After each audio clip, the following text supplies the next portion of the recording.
Assalamualaikum warahmatullahi wabarakatuh. Jumpa kembali channel Pak Ismail untuk belajar IPA ya. Kali ini kita akan mempelajari tentang teknologi ramah lingkungan dalam bidang energi. Ya, masih ingat materi Bapak yang lalu tentang teknologi ramah lingkungan? Ya, betul sekali. Teknologi ramah lingkungan adalah aplikasi teknologi yang memperhatikan prinsip-prinsip kelestarian lingkungan. Nah, aplikasi ini dapat diterapkan dalam berbagai bidang. Salah satu contoh bidang yang cukup penting dan esensial adalah bidang energi. Ya, banyak penggunaan teknologi ramah lingkungan dalam bidang energi. Kita ambil beberapa contoh ya. Oke, yang pertama adalah biofuel atau yang biasa kita namakan sebagai bahan bakar tumbuhan. Loh, bahan bakar tumbuhan berarti bukan minyak bumi, bukan batu bara. Ya, ini adalah bahan bakar yang diambil dari produk tumbuhan, sehingga lebih aman, lebih ramah lingkungan. Untuk biofuel sendiri itu ada dua jenis. Yang pertama bioetanol, yang kedua biodiesel. Apa perbedaannya? Bioetanol atau alkohol, ini rumus kimianya C2H5OH.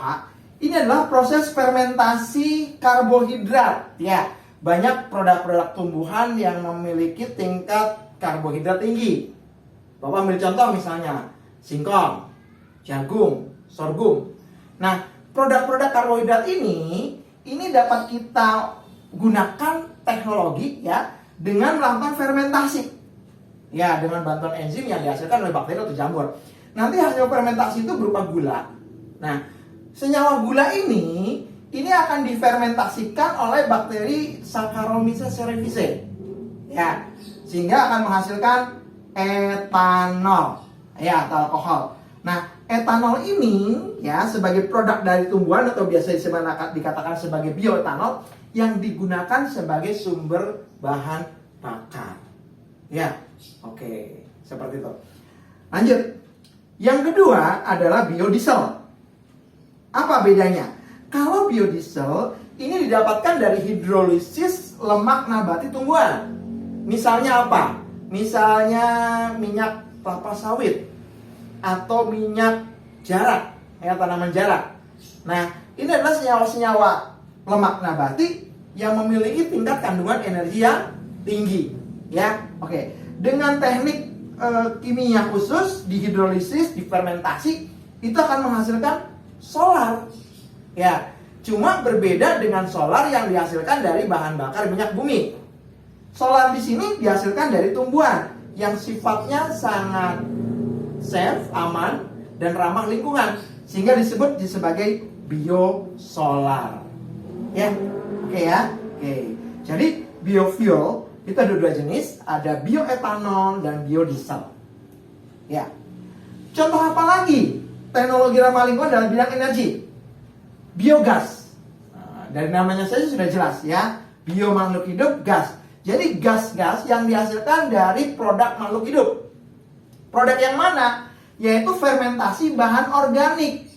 Ya, Bapak ambil contoh misalnya, mohon maaf, kotoran ternak ya, atau sisa limbah dari hasil peternakan, itu bisa kita manfaatkan dengan reaksi fermentasi dari bakteri anaerob. Nanti hasilnya adalah gas metana atau CH4.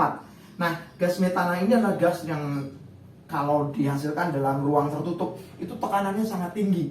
Nah, efek tekanan tinggi inilah yang kita gunakan untuk menggerakkan turbin atau untuk menggerakkan generator ya, sehingga dihasilkan energi listrik yang sifatnya sangat green ya, sangat aman karena tidak menghasilkan efek samping bagi lingkungan. Ya, oke. Berikutnya lagi, sel surya atau solar cell. Apa ini sel surya? Sel surya itu adalah lempeng tipis yang terbuat dari silikon murni ya, di mana dapat mengubah ya energi cahaya matahari menjadi photovoltaic cell. Jadi sel pengumpul energi panasnya matahari. Nah, sel photovoltaic cell ini dapat kita kembangkan menjadi energi listrik, ya, dimana energi listrik ini dapat dipakai untuk beberapa produk, bisa kendaraan, bisa alat pemanas di rumah tangga, atau sumber listrik di setiap rumah tangga. Jadi sel surya ini, teknologi yang sangat-sangat hebat sekali ya. Hanya memanfaatkan sinar matahari, itu dihasilkan energi yang sangat baik dan berguna ya, tanpa bahan pencemar atau limbah lingkungan. Berikutnya, PLTA, pembangkit listrik tenaga air. Ini jelas sekali ya, sudah dikenal oleh masyarakat sejak dulu gitu ya. Jadi memanfaatkan energi gerak dari air, bisa dalam bentuk bendungan, bisa dalam bentuk air terjun, yang nanti energi gerak itu bisa menggerakkan turbin, di mana turbin itu bisa menggerakkan generator untuk menghasilkan arus listrik ya, seperti itu. Contoh berikutnya, pembangkit listrik tenaga pasang surut air laut. Anak-anak bisa lihat ya, air laut itu ombaknya tiada henti. Nah, kandungan energinya sangat tinggi, terutama energi geraknya. Ini bisa kita manfaatkan. Jadi pasang surut air laut itu digunakan energi geraknya ya, untuk mengumpulkan sebagai bahan pengumpul untuk bisa menggerakkan turbin atau generator, hampir sama dengan PLTA ya. Oke. Kemudian berikutnya lagi, pembangkit listrik tenaga bayu atau angin ya, atau biasa dikenal sebagai wind power ya. Untuk daerah-daerah yang sumber anginnya itu sangat kencang sekali ya, ini energi gerak angin itu mempunyai kandungan energi yang besar ya, bisa dimanfaatkan sebagai energi gerak untuk menggerakkan generator, dihasilkan arus listrik dari angin ya, seperti itu. Berikutnya lagi, yang tidak kalah hebatnya juga adalah geotermal atau energi panas bumi. Nah, untuk Indonesia yang wilayahnya banyak dihuni oleh jalur-jalur gunung api atau sirkum Pasifik dan sirkum Mediterania, ini sangat baik sekali ya. Oke, permukaan bumi itu, tenaga bumi di dalam bumi itu mengandung panas bumi yang sangat baik ya, tekanannya sangat tinggi, bisa dimanfaatkan untuk menghasilkan energi listrik ya, seperti itu. Dan selanjutnya yang tidak kalah hebatnya juga adalah sel hidrogen atau hidrogen power ya. Di alam semesta keberadaan hidrogen itu bisa dimanfaatkan sebagai sumber energi ya, sumber energi yang safe atau aman bagi lingkungan ya.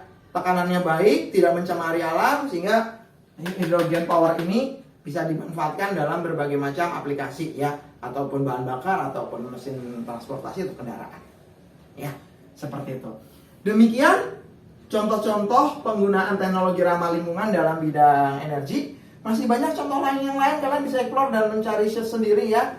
Artinya apa di sini kita tekankan bahwa alam semesta yang dikurniakan Tuhan itu memiliki sumber daya alam yang dapat diperbaharui, tidak akan pernah habis, dan itu adalah sumber yang baik sebagai teknologi ramah lingkungan yang bisa dimanfaatkan dalam berbagai bidang. Salah satunya adalah bidang energi. Ya, seperti itu. Demikian pemaparan dari Pak Ismail, semoga bisa dipahami dengan baik. Salam sehat selalu. Wassalamualaikum warahmatullahi wabarakatuh.